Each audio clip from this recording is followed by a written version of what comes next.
السلام عليكم ورحمة الله وبركاته. أهلا بكم في قناتكم أخبار الدنيا. أتمنى أن تكونوا في تمام الصحة والعافية إن شاء الله. سنستعرض معكم أسعار الذهب اليوم 2/3/2017 وإليكم الأسعار، حيث سجل عيار 21 590 جنيه، عيار 24 674 جنيه، عيار 18 506 جنيه، فيما بلغ عيار 14 393.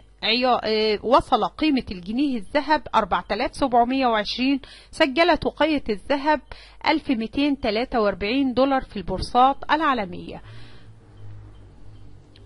ويضاف إلى أسعار الذهب الرسمية ما يتراوح ما بين 24 و60 جنيه قيمة المصنعية والدمغة التي يحصل عليها التاجر أو أصحاب محلات الصاغة، حيث ارتفع سعر الجرام عيار 21 ب 652 جنيه بعد إضافة قيمة المصنعية والدمغة، في حين وصل عيار 18 ل 567 جنيه، ووصل سعر عيار ال 14 ب 455 جنيه.